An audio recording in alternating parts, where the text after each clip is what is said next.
okay?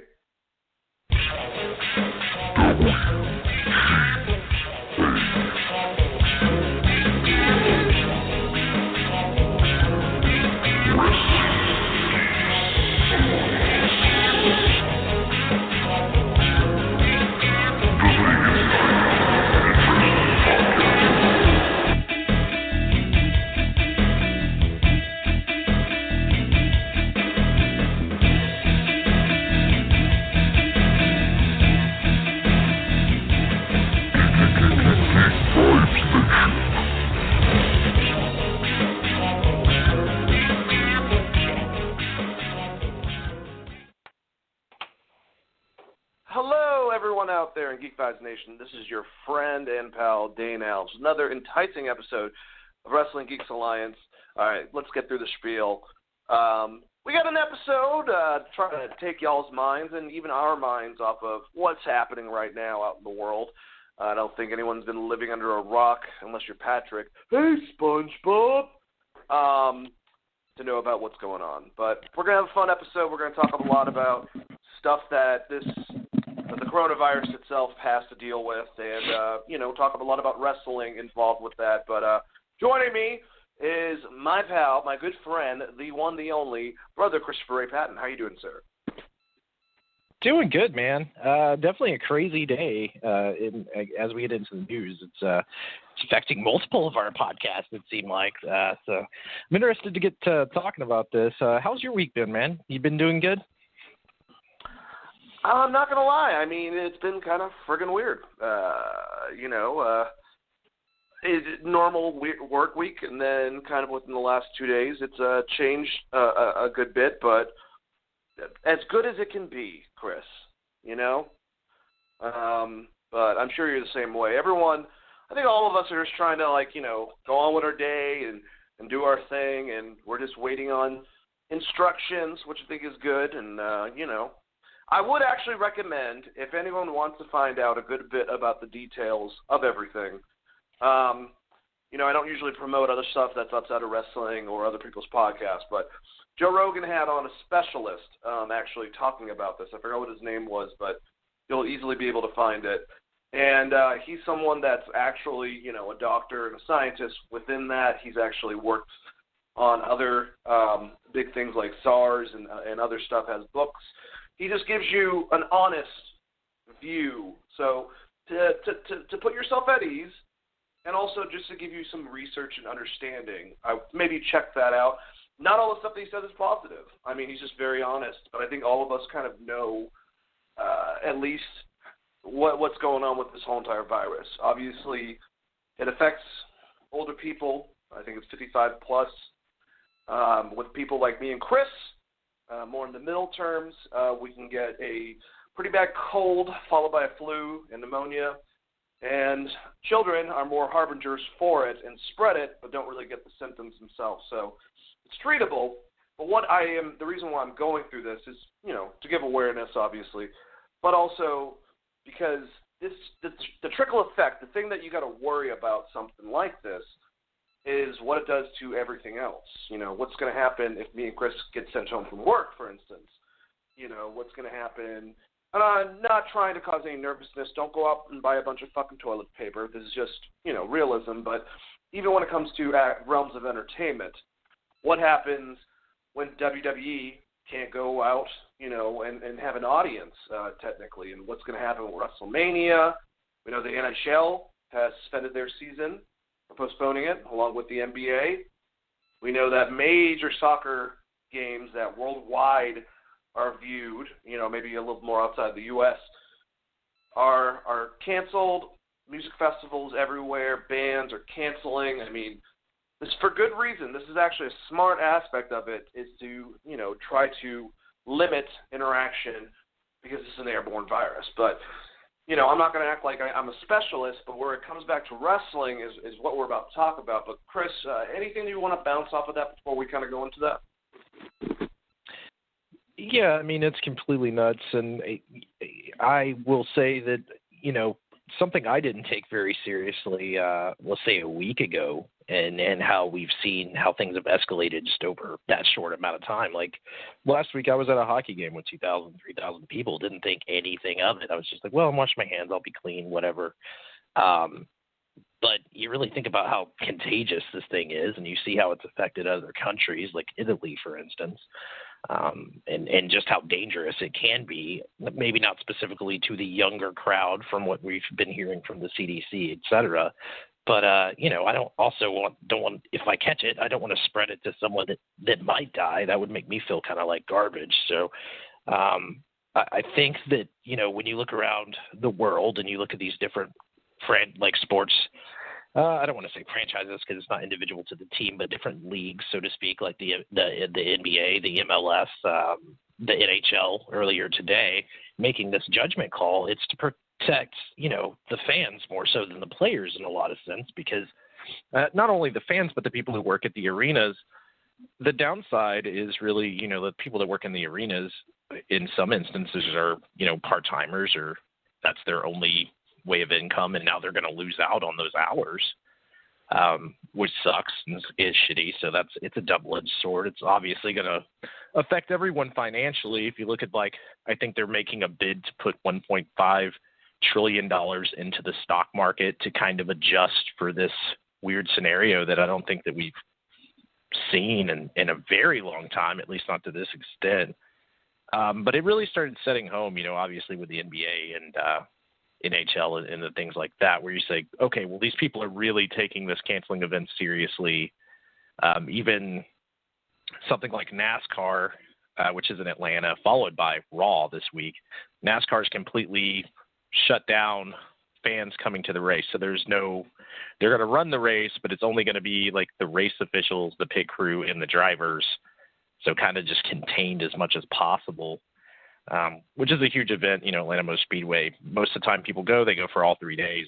Everyone's camping around each other. And I thought about this earlier. I was like, I don't know if I want to be in a campground with a bunch of people drinking and not really thinking about what they're doing or how things are getting passed around. That's how you get pregnant. So probably, yeah. Well, that's how you get pregnant and sick at the same time. But yeah, I mean, all jokes aside, I'm not trying to make light of the situation. And like I said, like a week ago, I wasn't thinking about it the same way that I am now. And I think it's settled in for a lot of other people who are probably a little like-minded like me, where it's like, I'll just do whatever and maybe I'll be fine.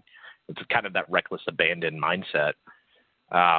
But from like the standpoint of wrestling or any other professional sport, you do have to think about your fan base and who you're affecting. And, it's, if you're over 50, you're more at risk to have serious complications, especially if you've had any other health problems. And WWE's number one watching market, like if you look at ratings every week, is people over 50. So hopefully they'll look at that a little bit. It's completely crazy, man. And the more and more we see and hear about it, obviously I'm no expert on this. I'm just going off, what I've heard, what I've seen, and kind of what's happening all around us. Like you said, with concerts, like I have Shaky Knees coming up in May. That's probably going to get canceled. Those are things like, and then like I was planning on going to see Misfits and Blitzkid in April, but that's something that's probably going to get canceled or not happen. So, just all things to think about. It does affect your life. But I would say, in these situations, try to be positive, because the idea is that even if you did get sick and you were fine, it's not really about you. It's about everyone. So just try to be a little selfless as you go through this. Yeah, it sucks, but, just keep in mind that it's, even if you were to get sick and survive, it's who else you passed it to that might not be as lucky. So just be cognitive of some of your reactions online to some of these things. And, as I've said many times on the show, just try to be a nice person. It goes a long way. Yeah. And I also get kind of the flip side of making light of it. Just don't be a dick, I think, is the biggest thing when it comes to that. Just, choose your words wisely. And, it's weird, man. I think what hit me the most was not today, but yesterday. It was like South by Southwest canceled, CinemaCon canceled, Cannes Film Festival canceled, Coachella postponed. And then NBA, and then we found out that tragic news about Tom Hanks and his wife kind of being stranded in Australia doing stuff down there, contracting the virus and stuff like that. That's when, and also the Joe Rogan podcast I listened to the same day, that's when it kind of really started hitting. But I will say this to anyone, when it comes to people, especially elderly, if you have a grandmother, if you're around her, mine's in Massachusetts, but I'm sure my cousins are going to be helping her out, just realize that they're the easiest to contract this, I would say. And there was a story that someone was telling on one of the podcasts I listened to about he went to a grocery store and there was an elderly couple that was kind of held up in their car and they kind of looked concerned. They were kind of worried and stuff like that. And, he kind of went over to the door of the car window and asked them what was up, and they were scared to go in the grocery store. So I'm not saying, and obviously he went and, got them to put a list and gave them $100, and he went in and got the groceries for them. I'm just saying, try to be kind to people. No, don't look for people in a grocery store parking lot to see if they need help or anything. But let's be there for each other, not freak out, and buy so many toilet paper that people can't have toilet paper. And I don't know. People are going crazy. They weren't making milk sandwiches this time, Chris, but they were going crazy with toilet paper and fucking antibacterial and Lysol. We should have, for the crash in the stock market, in all actuality, me and you should have probably invested in Purell and Lysol and maybe Charmin's right before all this shit started happening. Well, I jokingly, when we originally, to bring it back to wrestling a little bit earlier today, I was talking about it. I was like, unless the entire city shuts this thing down, which is what we were talking about earlier, now would be the time to invest in WWE stocks, because there's going to be nothing else to watch if you're into any kind of sports. And if Vince is able to pull this off, I mean, this might be like the biggest Mania, like, in a long time. I could see WWE stock actually going up in a crazy way, especially as low as it is right now, headed into Mania. So I just kind of jokingly made that, and then 2 or 3 hours later, me and you were talking about it, and then we start hearing, I guess, the story that we're probably about to get into, where Vince is having sit-down meetings with the governor of Florida about what they're going to do for Mania. And as of right now, just to bring it local to us, Raw is not canceled on Monday at Phillips Arena. So we'll see what happens there. They moved SmackDown, but weekly episodic thing of. There was an update from WWE. They didn't move SmackDown. They're saying, at least as of right now, unless the arena tells them not to, they're going to still go on with the show. Yeah, and I think the backup plan I heard is that they're just going to film it in the Performance Center if for some reason they can't perform at the arena. Yeah. And I think part of that is that the streak of the live weekly episodic Raw thing, like, you're going to see Raw no matter what. They're not going to give that up regardless, I don't think, unless something crazy happens. But it's a weird scenario between Vince and what's happening in Tampa. And we kind of were talking about this a little bit beforehand, but you do have to think about the fact that these cities are going to be losing massive amounts of revenue when things like WrestleMania or E3, for instance, that got canceled. Yeah. These big events that people fly from all over to go to, that's lost revenue for your entire city, not just the event itself, but, food, hotels, bars, any place these people would be going. Obviously, it's going to affect things quite a bit. And like I said, even locally here with the NCAA completely canceling the Final Four, that's just lost revenue for the city. So it plays into so many different things. But how did you feel about the whole Vince thing? And I guess since we're in it, what do you think WWE is going to do? I don't know, man. Like I said, like I was kind of joking to you, I wouldn't be surprised if Vince cut a promo about America similar to the one he did right after 9/11. Like, I'm being legit, really told the governor how he feels about how America keeps on going. Just brings out that voice and does his thing to try to save this, because I know Vince. It doesn't matter if they're saying that this will probably be, I don't know, arguably, I guess, the lowest attendance, even if they have it. I don't know how the hell they're going to pack an arena. I think a lot of people will stay home. Access they already found out that there has been one case of the coronavirus within there or something like that. I was reading the details of. I actually have that right in front of me. Yeah, so, it reportedly was tested positive for the coronavirus. So that's good within the fucking place. So the convention, well, that shut down. All the indie ones are already shutting down around it, for that weekend. Dave Metzler was talking about it, like they're going to lose massive revenue. So even Mania goes on, and they do that, it's going to have a low attendance. I don't understand. I mean, unless people say screw it and just go out to it, but I would just feel like, even though I like the card, I don't think it's really worth it at this point for spreading, and especially in Florida.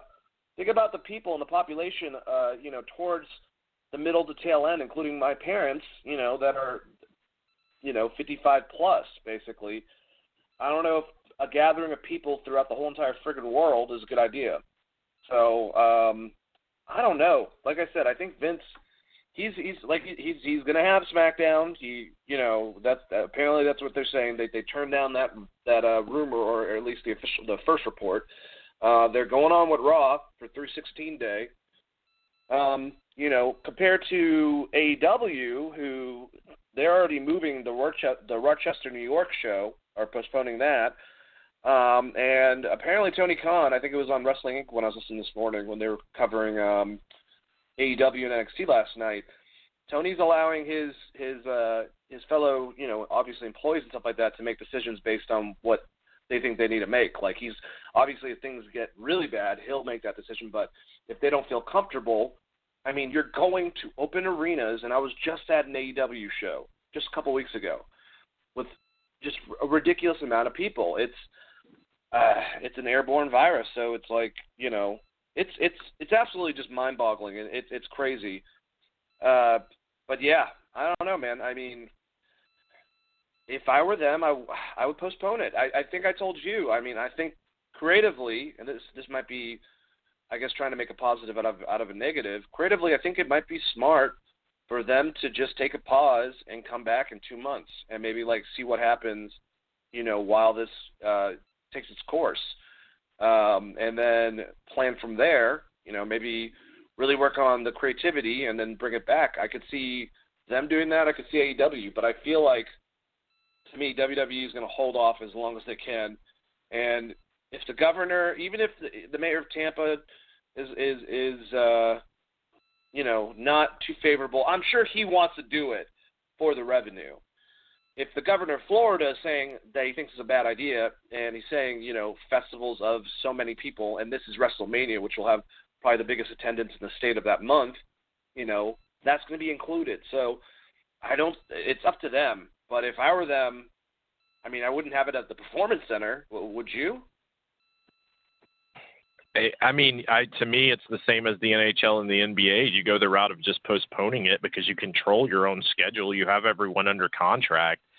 The part that's going to suck is for the fans trying to rebook their flights and rebook their hotels. And hopefully these airlines and hotels are being a little lenient because of the situation. Obviously, I haven't looked into any travel or anything personally, so I haven't dealt with that side of things. But that's, you have WrestleMania it's not just the people of Tampa. It's going to be everyone flying in from everywhere. They always tout how many different countries they have and how many people came from the UK to watch and all of those different things. And right now, just air travel is we're restricting people from the UK and from China and from, many different places. It's one of those moves, and it's also a publicity thing for WWE. I think the right thing to do is to go ahead and hit the pause button on Mania. And like you said, creatively, it's not going to hurt you to flesh these storylines out a little bit more. I mean, we've seen it work with AEW. They do 4 pay-per-views a year, and their storytelling has been really good in getting you invested in those feuds. There's ways to make that work. I don't think it's a bad idea to have Paul Heyman be able to focus more time on, Lesnar's match and Edge and Orton. I think there's some cool stuff that can still be done there. But to me, it's also a bad publicity move if you're the only company that's going the opposite direction of every other. I mean, I know it's not wrestling, But even like you said, with these concert events and stuff, if you're the only place in town that's like, no, we're going to do this anyways, and then like a bunch of people get sick, I don't know if that opens you up for lawsuits to the arena. I don't know. Like there's all that other like class action lawsuits and the things that could happen from that. Like one of those things, it's like baffling to me that it's even being discussed. If this thing is still going on near Mania, which is what, 3 weeks away at this point. Yeah, it's just 3 weeks away. Crazy. I wanted to kind of apologize, but even though I'm going to, thank Uprocks for all their information, I just literally just got loaded after I did the notes, I guess, that a second update after the initial report was that SmackDown was going to be at the Performance Center. WWE said, no, that's not happening. And now they've updated again and said, yeah, we'll be at an empty arena at the Performance Center. So that's crazy. That also makes me wonder what's going to happen for Raw. And, also I keep on updating WrestleMania, as of right now, ESPN, Tampa Bay Times, Wrestling Inc., Sports Illustrated, all of them are reporting that it's still on. So until we get something different, that's the report, I guess. But yeah, I was wrong, Chris. SmackDown is not going to be on tomorrow night in Detroit. It's going to be at the Performance Center with an empty crowd. Yeah, and like you said, I think there's been conflicting reports of that all day. So, it's one of those things where it's going to be up to the actual event, because you're putting your event staff at risk too. It's not just WWE, and it's not just the fans; it's the people that work there. And if you're an employer, I mean, at some point you have to kind of care about this. I would assume that this thing gets canceled from Phillips Arena, or what we call, I think it's State Farm now or whatever, on Monday. So if you have tickets, I would go ahead and try to make plans. I'm assuming the cancellation will come out Saturday, just because I'm seeing school closings for all of next week right off the bat. Like my alma mater in the hometown of AJ Styles, Gainesville, Georgia, aka Hall County, has already canceled schools for next week, and they've put in place checkout devices for kids that might not have internet, et cetera, so they can do online learning. So at least that's kind of cool to see that there's stuff like that put in place. But yeah, this thing is way bigger than wrestling in a lot of ways. And if you start seeing the Absolutely. NBA and the NHL and these other large companies starting to shut it down, and the venue's not freaking out about it, I would assume that if SmackDown's canceled in Detroit, Atlanta's probably going to be canceled on Monday. And they've already shut down the Atlanta Hawks. So we'll see.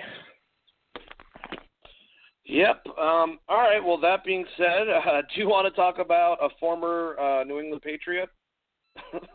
Or do you have anything else to say about this whole thing? No, I mean, like I said, I'm not knowledgeable enough to give out stats and have. I mean, my opinion of it is that it's a bad publicity move for WWE to move forward with any of their live shows while everyone else is canceled. I would go the postponement route, follow suit with the NBA, NHL, and the MLS, restructure those dates, et cetera, and that's what I would put it. It sucks if you look at it selfishly of like, oh, I'm going to miss these events, and it does suck because you were probably looking forward to it. You probably bought tickets like 2 months ago or whatever. Same thing with me shaking knees. That might not happen. That's going to suck.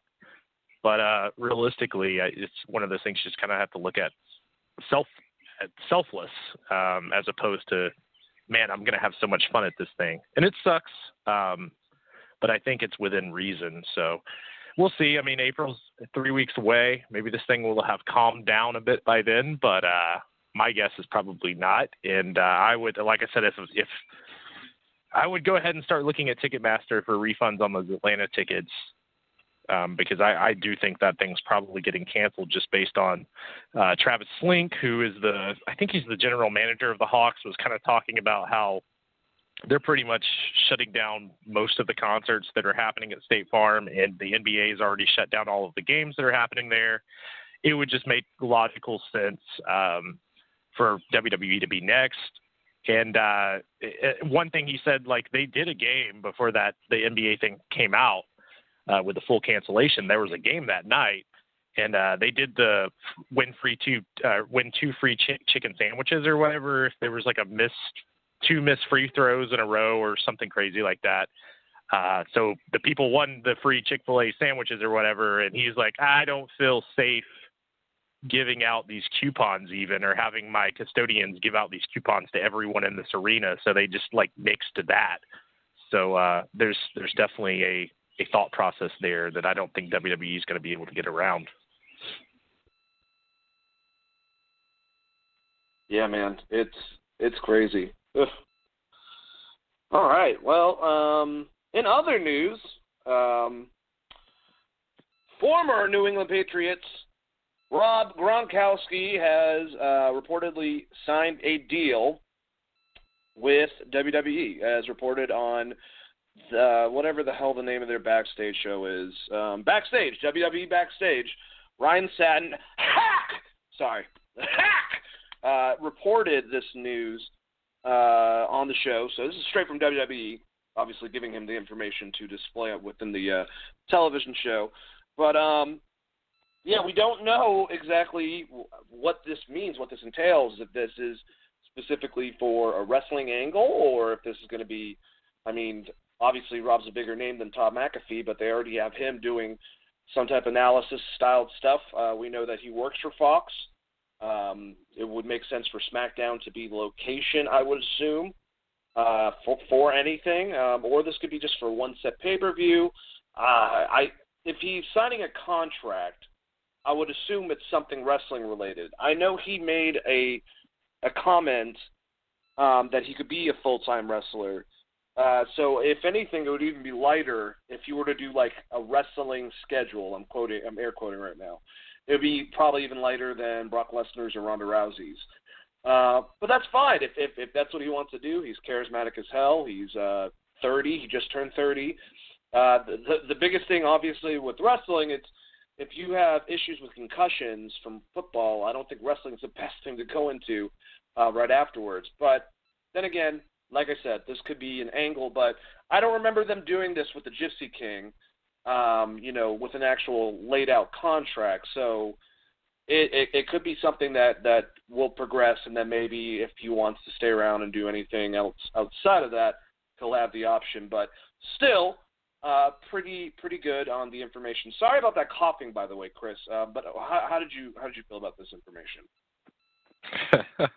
Well, I mean, I didn't dislike Ryan Satin before he became, much like Sam Roberts, just one of the heads of WWE's, I guess, objectives in a lot of ways. When you start just pushing new TMZ. So yeah, when you just start pushing the information that's fed to you by the company, it's hard to take as news. But whatever, they broke that story. The Rob Gronkowski, I mean, I'm assuming 3 or 4 dates a year, probably some kind of angle with the Street Profits or something with Mojo that they'll make fun for the crowd. He's kind of a goofball. I could see him doing the show WWE Backstage. He's already at it when we talked about this previously. Last year, I don't know if it still holds true, but he was under contract with Fox Sports. He did their morning show for football. So that's going to be a lot of his time, just every Sunday during the middle of the year. So I'm assuming that's going to be still held true. And maybe that contract's a lot like CM Punk's, where it's like, you're a Fox employee, we can ask you to do multiple things or whatever. If that's the case, I would assume that he's going to be on Backstage and then maybe do some wrestling stuff. I wouldn't be surprised for him to, I think it's already said that he was going to make an appearance, right? But now we're doing it without a live crowd, potentially. I think it was supposed to be on the 20th is when he was supposed to make his SmackDown appearance. And he did sign with WWE, but still that he also is doing that Fox show. But yeah, I don't know. Do you think that there could be an angle for the son of Boston between him and John Cena, even though he's from Amherst? I feel like the audience would still I feel like the Boston audience would still cheer for Rob Gronkowski over John Cena. That's insane to me. I mean, they're both good guys. Just put them in a team together. Like, I don't know. Are people still people still hate John Cena? Is that where we're at in life? Or if people like, he's been in those commercials and the Fast and the Furious movies coming out, we're okay with John Cena now? Because I've always been okay with John Cena, but I need a general feel of if people still hate John Cena before I could make the decision on who the crowd would cheer for. It's like he's getting booed and he's like, "What? Are you kidding me? I'm actually from here. Like, I'm from Boston. He's from New York." But they love the Gronk, man. They love his Gronk antics in Boston, spending a lot of money at the bars and shit, I guess. Yeah, I mean, he's always going to be a legend there. I mean, he won 2 or 3 Super Bowls in New England. I don't know his exact. I know he won 2. I don't know his exact timeline, but he's a huge part of that offense for a long time. So if you're in Boston, like, he's one of those legends, much like Tom Brady. So I would assume he probably would get cheered over John Cena, but I would just keep in mind John Cena's the 15-time world champion. Suck on that, you're damn Gronk. right. And he's in the Fast and the Furious movie, so which is also postponed, by the way. Yeah, along with Quiet Place 2 and the new James Bond movie, actually. Yep. Anyways, let's talk a little bit, about, I guess, anything else involving Gronk. Like, I guess we kind of I think we did talk about everything pretty much. Obviously, he's charismatic. That doesn't mean that he's going to be great in the ring. I guess his finisher could be a spear, but everyone fucking does that now at this point. He's definitely going to be something where it's like, look at this. But I will say to naysayers, especially if you're like me, who's not even that big of a football fan, some of the best wrestlers came from football. That should already be known. And athletes usually get it. And if he has passion, he'll get decent. And it doesn't matter if people don't like them, they're going to say that he's shit no matter what, just like they did with Ronda, which was a bunch of bullshit because Ronda progressively got extremely good at wrestling in a very short amount of time. And I'm sorry from Steve, the guy that says different, but I'm going to go by Kurt Angle's observation over yours. But I think if he wants to do something, it will be limited. I don't know even if Saudi Arabia would even give a shit about him because he's not, I don't think, known over there. But, he's someone that's got a celebrity persona. It seems to fit, Chris, with SmackDown, which at one point we were thinking was going to be the wrestling show. Do you remember that? Yeah, I mean, when they brought Rock back the first week, they did 3.6 million or something. It was open to a wider audience, and then they gave us very lackluster SmackDown shows, and I think the audience just fell off after that. I mean, it is weird that he's just going to be on SmackDown because a logical choice would be to do something with Mojo since they've already kind of told that story, but maybe that's not what it is. I mean, I'm just thinking of guys that he could work with, and the first person that comes to mind is Sami Zayn. Oh, fucking A, come on. You got to give him someone that's good in the ring. Like Roman, maybe. I'm just thinking of Sami a heel Zayn. that can get heat, and they'll cheer the fuck out of Gronk, and they'll want him to kill the shit out of him because Corbin's good at 3 things. He's good at getting heat, and then his signature and his finisher. So. It's not even that Corbin's bad, but you're putting him in with a guy that's never wrestled before. Yeah, he's going to be very that's green. True. If you're going to protect him, Sami Zayn will be able to get heat by being Canadian. He'll just put his Montrealisms way over the top. I think that's probably the matchup. I thought for sure. You should probably not get these hams. I mean, I guess if Gronk wins the 24/7 title, you could have. If Mojo wins the 24/7 title again, you could have that interaction. Him and R-Truth would make a lot of sense. I mean, Gronk is kind of a goofy personality, even if you watch those, even if you watch the Fox Sunday football show, he is the goofier personality, kind of the Mr. Chuckles of the group. But, yeah, I mean, I see him doing something maybe with the 24/7 title with someone they trust, like R-Truth or his friend Mojo. But also, if you're going to have a serious match with him, I would say, Sami Zayn's the person they could get that over as being the heel, especially with his little foreign alliance that he has going. And Rob Gronkowski is like white meat football, America baby face. I played for the Patriots and won a Super Bowl. Like, that's probably your story. Hey, I'm down for that, man. I like that a lot. it's going to be interesting, to see. I think it would be funny if that scenario plays out. Maybe Gronk gets the IC belt in a couple months. Mojo does run past him, and he's like, Mojo, what the fuck are you doing? And maybe then Mojo will start looking in that mirror again and trying to figure something out. I don't know. Yeah, I mean, with any time they bring in a celebrity like this, I just immediately think like, well, who could they work with safely that won't hurt them and also could have a fun match to watch? And Sami Zayn's like the perfect guy for that, right? It's either going to be him or like Dolph Ziggler as far as someone you would pair him with, because they're not going to put him against The Fiend, and they can't put him against Roman because there's the possibility that Roman might get booed. I mean, you could put him against Goldberg, but then you just have to have Goldberg kill him. So it's one of those weird scenarios where just Sami Zayn makes the most sense. Now that I'm thinking about it a little logically, do you have any fantasy booking ideas for Gronk outside of Sami? No, man. Like I said, I think the Cena concept's just fun, just to play with in my head. But I like Sami. I think that's a good idea. I think you're right about the Baron Corbin, but I thought the aspect, at least, of him being a good heel for him to bounce off of. But I think you're right about needing someone that's a little more can take the flaws while Gronk's learning and kind of excel them and help him out. So it's him being able to use his athleticism, towards the match instead of against it. I think Sami would be a perfect person to bounce that off of. And that means that he can kind of mess around with their crew if they're still together after a little while between Shinsuke and Cesaro. Hopefully, somehow those motherfuckers just get out of their contracts and get the hell out of WWE, but I don't think that's going to happen. Well, Sami re-signed when Kevin re-signed, so he's there at least until 2023 or some shit, I think. We need to find out about Cesaro and especially Shinsuke. I wish Shinsuke would be back in New Japan, honestly. I want him to finish up his career.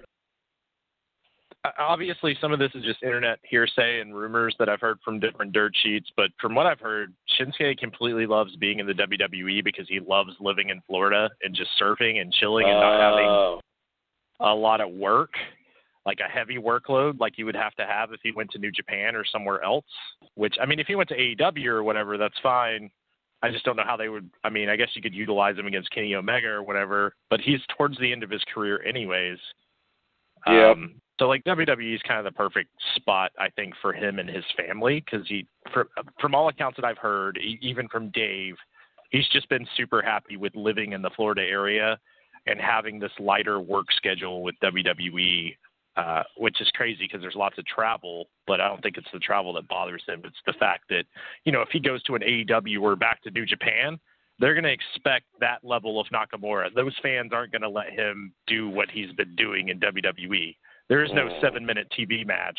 They're going to want the 20-minute matches of old school Nakamura, much like when he was in NXT, which would be great for wrestling fans to see. But, if you're getting paid a shit ton of money to surf and hang out with your family, and you've already done kind of everything in the wrestling business anyways, and you're considered a fucking legend, like, I would probably be the same way. That's very true, and the thing is, the more I'm thinking about it, if anything, maybe seeing Shinsuke pop up in NXT would be nice, because then we could get some more matches out of him, and if he wants to go back to the main, he can, and it's still located in Florida, lighter schedule and everything. I just want to see, going back and watching his matches with Tanahashi, Shibata, even way back in the day, Chris, and then, the one with AJ Styles and, like, his match with Kenny Omega back in the day, like, and then seeing him in NXT, at least with, I think, Samoa Joe and especially Sami Zayn. God, that level of intensity and just how vicious and hard-striking he was. And to see him now, it's a very, very, very different Nakamura. I mean, it's almost like Sami Zayn showed up and he was like, let me get one of those New Japan matches out of you. You know what I mean? He's like, I don't want to be the only one of these guys that haven't had that match. And also I can tell Kevin about how awesome our match was. Or something. Because, like, that's the closest to the New Japan New Japan Nakamura that I've seen was him versus Sami, which is a fucking phenomenal match. If you haven't seen it, go check it out on the network. It's great. It's also Sami's goodbye to NXT, which was pretty awesome in itself. But it's one hell of a match, and that's kind of the Nakamura I think everyone was hoping for when he showed up and pulled off those, that section of matches between Joe and Sami Zayn, and you're like, oh man, AJ Styles is on the main roster. This shit's gonna be awesome. And then they do that feud, and you're like, wah, wah, wah. yeah, nah, he's gonna die. He dialed it back a little bit, but like I said, I mean, he's an older guy. The one name you did mention there that I would love to see in AEW is Cesaro, because Claudio Castagnoli, or however the hell you pronounce his last name in Ring of Honor, was an absolute monster, continues to be one of the best wrestlers on that roster, is a pretty good promo when you give him a chance. He's a guy I think that could absolutely flourish, and the internet fans would totally be behind that as well if he did hop brands, so to speak. Yep, I agree with you. Well, let's we'll get to a match involving them, but let's talk about Elimination Chamber. From this last Sunday. I gotta say, before we move on with the card, well, I'll introduce the kickoff match because I barely watched it. Viking Raiders killed Zack Ryder and Kurt Hawkins. So remember they won the championships last year? Yeah, it was because randomly Vince was feeling good about the fact that they were in New York and decided to let them win them, and that's why they lost it shortly after that. Zack Ryder, I feel bad for Zack Ryder. I just got to say that about it. But Viking Raiders beat them, I guess giving them credibility since they keep on losing as of lately. I don't really know what the fuck happens with the tag division. I don't even know why the hell they did this match, but that's just me. But what I was going to say is, minus this match and maybe a couple more, especially the IC match, I didn't really get that. I thought this was a good pay-per-view, and it's funny, some outlets really liked it. Some people really, really did not like it, and I actually had fun with the majority of the matches, and I think like the biggest problem a lot of people had was the main event, and I actually thought it was well executed. A little bit awkward with some of the pauses, but I mean, other than that, it was a very short Elimination Chamber and got to the point after a long-ass pay-per-view and put over Shayna Baszler. But, I think that's the difference is that some people, the lack of knowledge of NXT and exposure of Shayna Baszler might have caused that, but I thought that was awesome. But some people really had a problem, like Brian Alvarez, with how they did it with the men's Elimination Chamber because of not having Heavy Machinery win the match, and I can kind of agree with that to an extent too, but I didn't have a problem with the way that one played out. But what was your overall feelings about Elimination Chamber, Chris? I mean, outside of just some nitpicking booking decisions, I thought the wrestling on it itself was fine. I mean, there wasn't anything like this was not that bad of a WWE pay-per-view. This was not as bad as that Hell in a Cell. Like, I don't understand why people are so torn on this one unless it's that they were a huge Asuka fan and thought Asuka should win that match, or huge Heavy Machinery fans and thought that would be the good time to give Heavy Machinery the win. But to me, they're just continuing that storyline with Dolph and Mandy, and like I just assumed that was going to be the finish anyways, was that neither of those teams are going to win the title because that is the actual storyline, and you're probably going to get like an Otis Dolph match in the future, like a blow-off match for that feud. So that I wasn't that upset about. The opening match was what it is. I mean, it's Hawkins and Ryder. They're just trying to give the Viking Raiders a win. And, there's two guys that are pretty decent in the ring right now in Zack Ryder's career, and they just seem super into that Major Wrestling Figures podcast. I'm not a collector of wrestling figures. I do collect baseball cards and hockey cards and retro video games and stuff like that. So I get the collection aspect, and I actually find that very entertaining. So if he's cool with just doing those public signings and being a big pusher of Mattel products to, there's a spot for you there. It is weird because you have Zack Ryder have these big moments where he wins the IC title and he gets beat like the next night, or he wins the tag team titles and he gets beat like 2 weeks later. That is a bit weird, but it doesn't seem like they have a problem with it. It seems like they just love being wrestlers in general.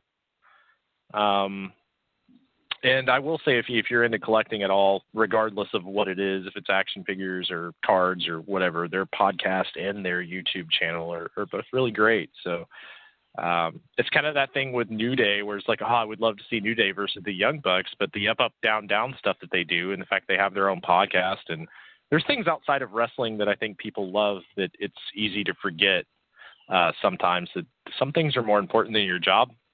in some aspects. And if you can turn those things into part of your job, that goes a long way, you know? No, I agree.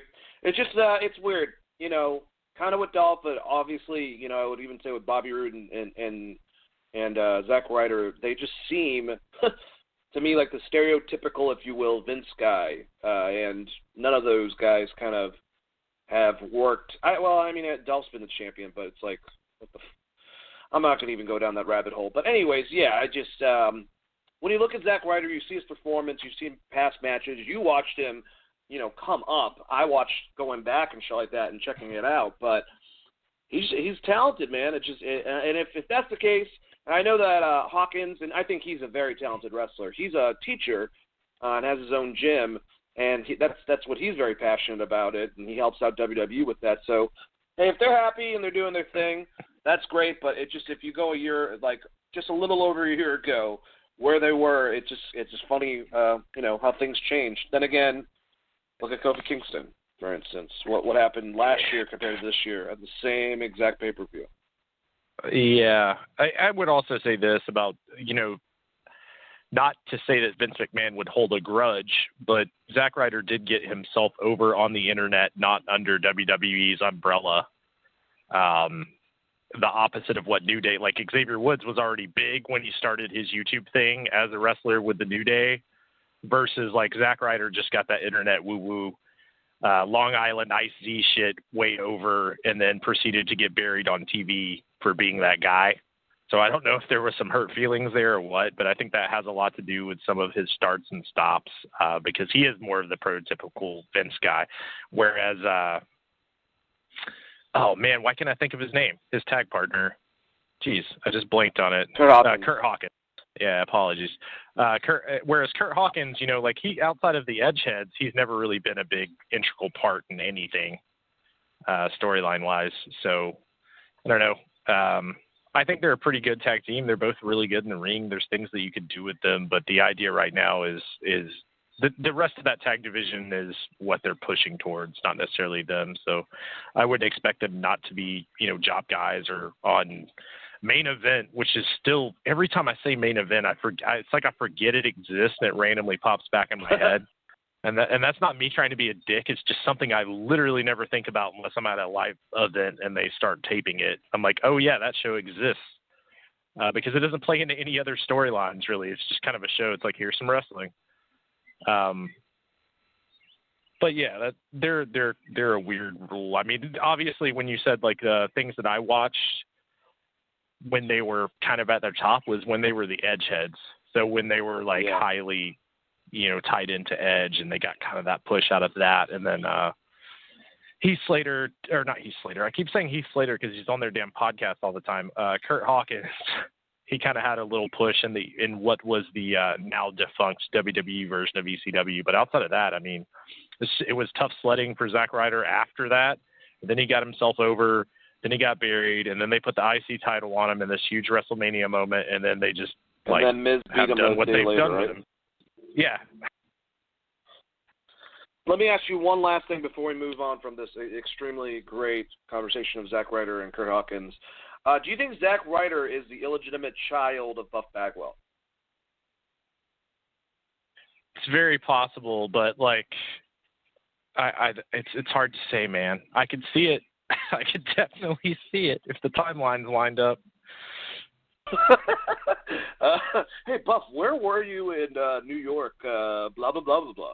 Anyways, let's move on to it might have been considerably the match of the night, honestly, and we all thought, you know, when we found out they were going to do this match last minute, that Daniel Bryan and Drew Gulak might steal the show, and they had an incredible wrestling match, and I'm sure that there's some wrestling fans out there that were probably bored from the beginning, and I loved it. Reminded me of Brett and fucking and Davey Boy, or Brett and Owen, or, you know, Kurt Angle with a lot of different opponents, just how they would start off, him and Eddie actually, with wrestling and not move off the ropes, not do any of that, just go down to the mat, go back, a couple of strikes in here and there, but mostly like locks for a good portion of the time. Dean Malenko is another person that comes to mind.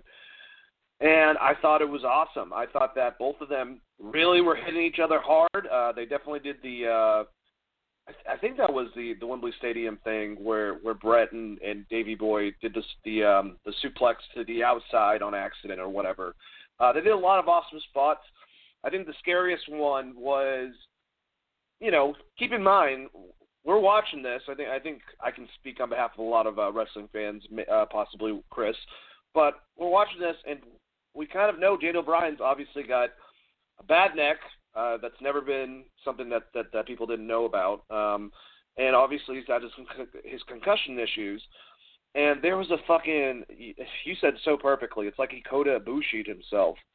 Drew Gulak did a back suplex, and Daniel Bryan landed it forcibly himself to make it look and honestly be way worse than it was.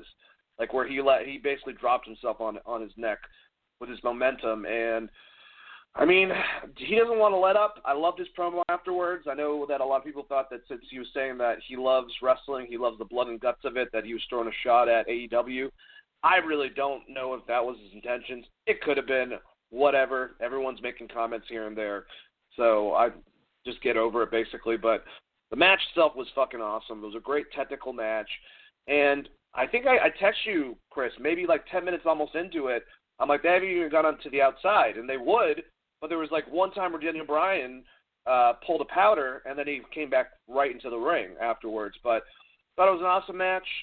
Drew Gulak lost and kind of exposed a little bit in Daniel Bryan's thing. And I think tomorrow night on SmackDown, we're probably going to find out more about that. And I'd like to see another match between the two of them and maybe a series of matches because it is weird. Drew's, he kind of looks a little bit older, but he's still like, I think, 31, 32. So he probably did look up to Daniel Bryan, and I forgot who said it on commentary. It was like they were a mirror of each other, like same head shave, same everything. And they just worked really well together. I was very impressed by this match. I guess for an Elimination Chamber, it kind of like took me off a little bit. What did you think about it? I thought this was on, and we normally bitch about the placement of the show, but I think this was placed in the perfect spot for what this match was going to be. And they had a really, really good wrestling match. If you're into more of the old school ground wrestling, like you said, and more of the technical aspect of wrestling, if you're a Zack Sabre Jr. fan, for instance, you'd probably be into this match. I thought it was very good. Daniel Bryan's fucking incredible, as we all know. So his ability to get the crowd into kind of anything he does really shone through here. Because if anyone else went out there and tried to have this match in WWE at a pay-per-view called Elimination Chamber, I don't know that they would be able to necessarily get it over the way he does. Just the fans care about Daniel Bryan so much. And that's not taking anything away from Drew Gulak. He's also a great performer, great wrestler, but he's not getting the same crowd response as a Daniel Bryan. The next spot, I did forget that I said he Kota Ibushi'd himself, but that is definitely what it seemed like. It seemed like he laid it on his neck on purpose. Not that Gulak just dropped him or anything crazy or obscene. It is scary to see Daniel Bryan do that, but when you're one of the best wrestlers in the world, I guess you're going to test your limitations in a lot of ways. I mean, we see Naito do it every time he steps in the ring, pretty much. Same thing with Ibushi. So it's a similar mindset from Daniel Bryan. It's just a little weird because it's almost what ended his career pretty much. So Takahashi is another example of this recently, of where these guys have way more reckless abandon than me by going to a hockey game. They're just dropping each other on their necks. But I liked the suplex spot to the outside. I love that callback. I thought that was a really cool spot. I liked most of the in-ring wrestling, and I liked that they worked through the storyline of what he was doing beforehand with kind of his henchmen and him telling them what to attack on Daniel Bryan and how he was going to expose his weaknesses. And I love your idea for having a series of matches because you could almost do like the Sheamus versus Cesaro thing. And if you wanted to, you could even do like a Daniel Bryan, Drew Gulak tag team coming out of that. If you're going to recycle a storyline, that'd be like one hell of a tag team, especially if you get around the draft and you draft them against like people like AOP and these bigger guys you want to get over, but you want a credible threat that can move around the ring and kind of fly about. That'd be a really great tag team, especially if you're not looking at Daniel Bryan as like a top guy anymore. Yeah, I like that idea.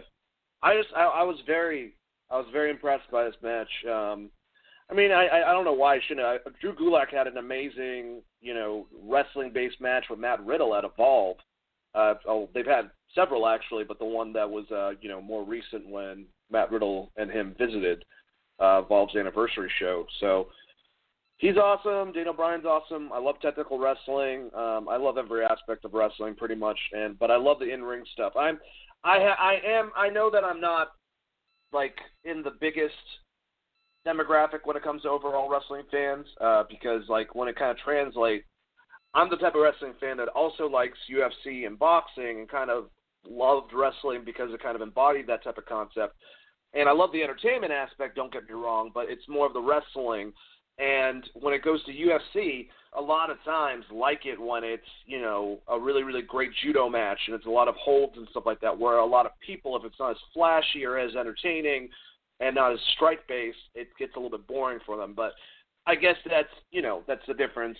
And so the way that people evaluate wrestling, I guess. I like the in-ring wrestling while a lot of people like the in-ring entertainment, or mix in the middle, it doesn't matter. But anyways, I'm rambling now at this point. Chris, do you have any other points before we move on? No, I would agree with you. I think there's different types of wrestling fans now. If you're a high spot guy, they have the match for you. If you're a technical guy, there's plenty of people that have the match for you. If you like just to see, as Big E would say, big men slapping meat, there's a match for you. It's a great time to be a wrestling fan, and I kind of fall in the line of you. I like the majority of a lot of the different styles, but I do love good psychology and just in-ring work. And the guy that comes to mind right off the bat for that was, Daniel Bryan in Ring of Honor when he was there, and maybe even to some extent now, like Zack Sabre Jr. I think the stuff that he's done in the past has been absolutely incredible. Sonata, as far as they keep on having fucking just ridiculous technical matches. But, not every match. If you look at the rest of the card, there's a bazillion huge spots. So it made sense for them not to do that so that the match stood out. And the spot that they did do wasn't insane. I mean, you're looking at a suplex to the outside, which it's still crazy because you don't see it that often. But it's not like they did a bazillion top rope spots, which both of them are capable of doing. Like, they wanted to do shit off the top ropes, they could. But it's, it kind of fit a place in that show, knowing that you're going to have someone from House Party swing around and then do a moonsault off the top of an elimination chamber later on. God damn. Yeah, and that's the thing. I think they actually did a good job of spreading this apart and having different style matches because, I don't know, I think that there were faults about the next match, the U.S. Championship match, the champion Andrade going against Humberto Carrillo. But the faults of it were the fact that we've seen this fucking style of match with these guys so often, and Humberto didn't even get a win. Like, you would think that if this is going to advance the storyline, and what a lot of us think is going to be the four-way match at WrestleMania for the title between Rey, Humberto, Angel, and Andrade, with possibly Angel getting the title. I think that's how a lot of people are mapping it out, at least in their heads. This is fantasy booking, so there's no credible concept when it comes to that. But it didn't really. They did a lot of what they did. Like, it was a tight luchador-based match. It was fast-paced. They didn't screw up a lot, but I think we've seen this whole thing before. And correct me if I'm wrong, Chris, but I think the worst part about it might have been different had Humberto won the title to change up the storyline a bit. Yeah, but I think the storyline is dissension between him and, Zelina Vega. It's not necessarily Humberto. I think they're done with Humberto, honestly, once they get past this feud with that crew. Be it a four-way match or some sort of tag match or whatever. I don't know, man. It seems like Vince is kind of slowly pushing the brakes on Humberto. And it's been a while. He knows he can get a good quality match out of it, but he also knows he can get a good quality match out of Dolph Ziggler, and we've seen what that's done for Dolph Ziggler over the years. So he may just have found himself in that category, unfortunately, whereas Angel Garza, he's got a real connection with the crowd. Him and Andrade having a feud, Andrade can kind of be the heel there. it's the problem with the match I have is that I saw the match like 5 times before the pay-per-view. It's like, there's only so much they can do to differ that match, and it's not. If it was spread out over a year, maybe it would have had more of an impact. But it literally felt like a television match that I've seen on Raw, and not taking anything away from what they were doing in the ring. Like, it wasn't a bad match, but that's kind of how I felt about it, at least. No, I completely get it, and I don't blame you for having that opinion on it. And that's what I'm wondering. I don't know if you watched NXT or not, or had a chance to finish it, but I'm wondering if whoever kidnapped Raul Mendoza on NXT in the parking lot is going to go and also take Humberto Carrillo, and that's what's going to happen to him. Is we're going to see him on the next season of Breaking Bad. Instead, I don't know what the fuck's going on with that storyline. That was really weird and out of nowhere. I mean, there should be no problem with sending Humberto down to be part of that cruiserweight division, which I think has been pretty much kick-ass since Devlin showed up, and you had Angel and Leo and all those cats. Like, the cruiserweight division has been so good. Yeah, on NXT, the cruiserweight division has been so good. Like, if you're not going to do anything with Humberto after this feud, there's no reason not to send him down there and just have great matches. At this point, I wish that they would send Cedric and Ricochet down there, just because if you're going to fucking destroy them and just have them have matches every once in a while and do main event, no, fuck that, dude. That's some bullshit, especially Ricochet. I mean, like, there's so many good matches Ricochet could get out of people on that card, and some that we didn't even see. Like, did we ever see Ricochet versus Gargano one-on-one, or No. Ricochet versus Tommaso Ciampa? Like, there's so much fuel to that in some ways, they definitely brought him up too early, especially because Aleister got hurt, and then Tommaso got hurt, and they just split those tag teams up completely and then built zero storyline off of it. And then they just saddled him Johnny with that shitty was like, fuck superhero. this, I'm going back to NXT, basically. And he's like, I'm going to go hang out with Sean. I like him better. Sorry, Vince. Yeah, I mean, I know Ricochet has been very positive about his spot. Good for him for staying positive in the situation. But just thinking about what he could be doing in AEW, he needs to be rebranded, man. And I think he rebranded him as an actual badass luchador. And we've talked about that in the past. But it's the superhero thing has took a shit, especially because he lost so much to AJ that it's really hard to get behind him. If I can send him to SmackDown and put him against Morrison again, that'll get fans behind him, and then don't do the superhero thing. Just make him have good matches. Dude, I'm worried about Morrison, too. I got to already say that. I don't think it's good that he just was put in a fucking tag team with The Miz. I know that they have – I don't know. I just feel like if he were to have gone to AEW, they would have put him on a different pedestal than that. I want to really know what happens after this with him and Miz. But anyways, that kind of leads into our conversation about the next match, Elimination Chamber match for the SmackDown Tag Team Championships. The Miz and John Morrison went against the New Day, the Usos, Heavy Machinery, Lucha House Party, Dolph Ziggler, and Robert Roode. If I am correct, I believe it started off with the New Day and the Usos, because why wouldn't it? And then it went from there. I think the next people that came out were I want to say Dolph Ziggler and no. It was Lucha House Party, then Dolph and them, and then Heavy Machinery, and I believe the champs came out last. That could be completely wrong, but this match, for having this many people in there were spots where people had no idea what the hell was going on. One where we would find out that Lindsay Dorado is a fucking maniac. Where Otis looked like he missed a spot, or he was trying to make sure he was in the right area or whatever, while this Spider-Man climbs up the fucking cage. But those are probably the two craziest moments, I would say, throughout the whole entire thing, was Lindsay Dorado going up to the top of the cage, climbing from one side of the pod to the top, and doing a swinging shooting star to everyone below him. And then from there, immediately his partner, Grand Metalik, gets pinned by Heavy Machinery. So that kind of sucked. Got the compactor right afterwards. Otis tried to kill Dolph Ziggler against one of the pods, but Ziggler moved, and Otis went through the entire pod and was having convulsions on the floor. It was he looked like a fish that just got into the boat, basically. He was a magic carp. Magic carp. Yeah, exactly. Before that, actually, there was another thing where Otis, all he did was Tucker jumped on top of one of the pods chasing Dolph Ziggler, tossed him down to Otis. He just hurls him over the ropes, and he goes, "Oh, yeah!" This is what Tucker has to do to get over compared to Otis, okay?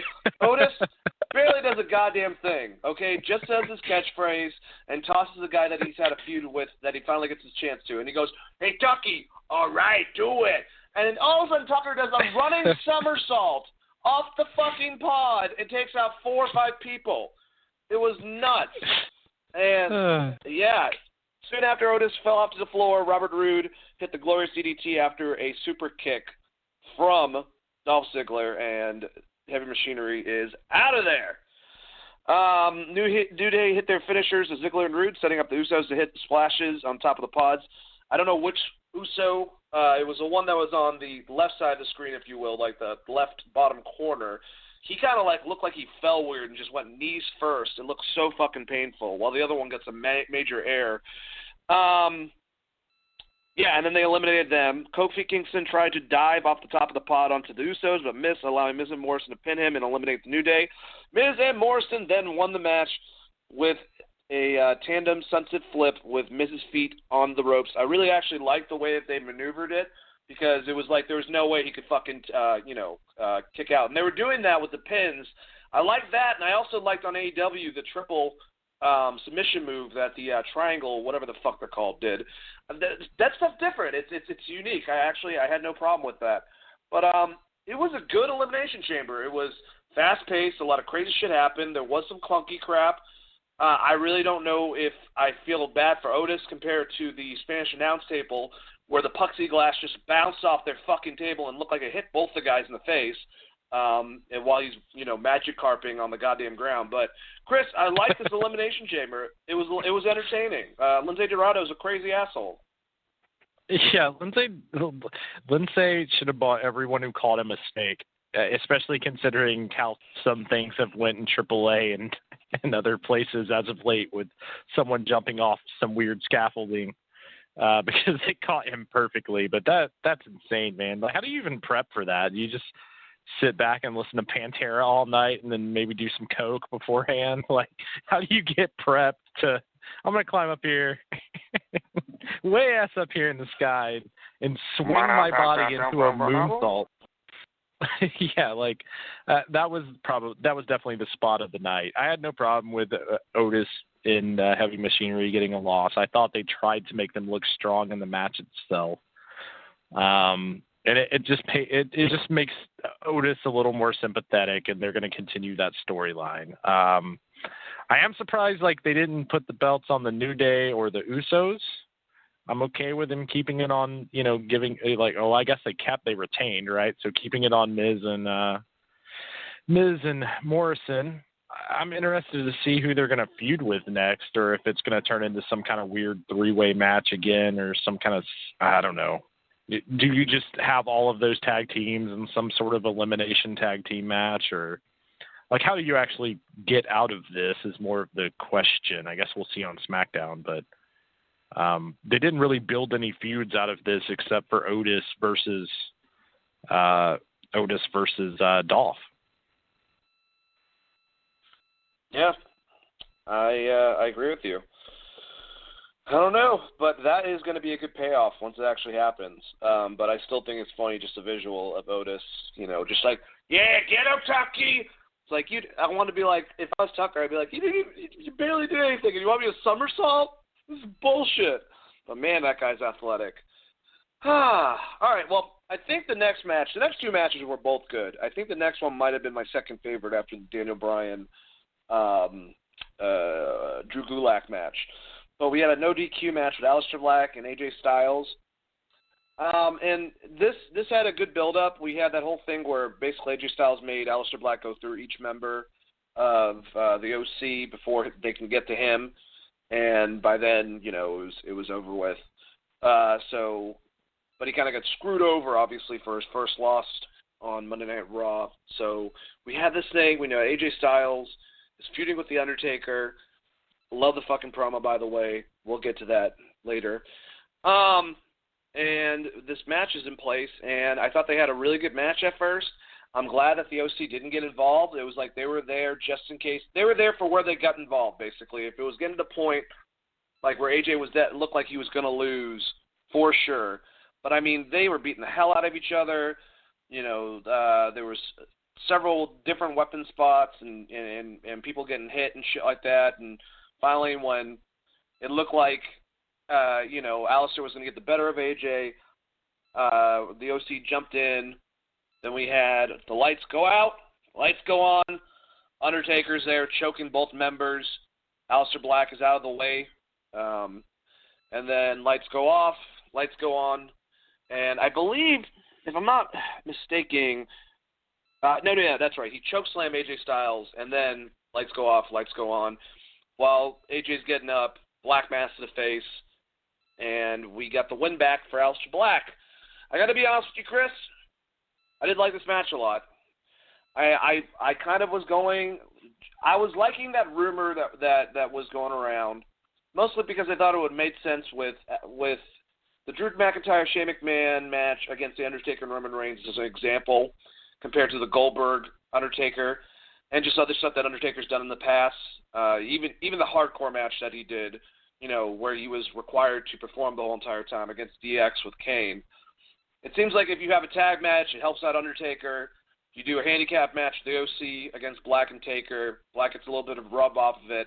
And I was so hoping that on Raw, that when Aleister Black was doing his promo, that Undertaker was going to walk into frame, his feet, and that did not happen. But it's not that I got my hopes up. I just hope that they do something, and I feel like all they're going to do is Buddy Murphy and Seth Rollins are now going to go against Aleister Black and Kevin Owens, which will be fine. But I like this match.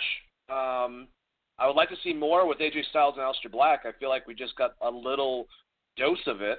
But it was a fun match, and I love the shenanigans with Undertaker. I just want to know, what does he do? He has to go underneath the ring, but, was he there beforehand? How does he pee? Does he have his cell phone? Is he on, Etsy or Pinterest or anything like that, checking out different things? Is he texting Michelle? I don't know. I'm just wondering what happens with that. But how'd you like this match? I thought the match itself was very, very good between those two, and we kind of knew going in there was going to be some kind of finish with The Undertaker. I think we both predicted something a little different. To me, it just seems like Aleister's just kind of done with his feud, and they're just going to move him on to something else after getting the win here. And they tried to book him like a badass, but also, it's Taker. So the match is Taker versus AJ Styles, realistically. So maybe they do something where it's Taker versus AJ Styles, and then somehow Aleister gets a match against both of the OC and gets a strong win at Mania, I guess. That would be a pre-show thing, or either that or he's in the Battle Royal and those guys are in the Battle Royal and they finish it off that way. But it's kind of a weird storyline because the focus definitely just become about it. The focus is always going to become The Undertaker before Mania if The Undertaker's music hits. But they did their best to try to make Aleister look strong, and him and AJ had a pretty good match. I liked it. I kind of liked your idea of them doing a tag match just because Undertaker doesn't have to do as much per se. But with AJ, I don't know, man. I think AJ might be able to pull off a Shawn Michaels and get one last great match out of The Undertaker. As crazy as that sounds, I think if anyone's going to be able to do it, it's probably AJ, as long as they don't do too much interference and all that weird shit. But I could see them having a really good match at Mania. I'm not going to put it past AJ and Taker to have one last good Taker match at Mania.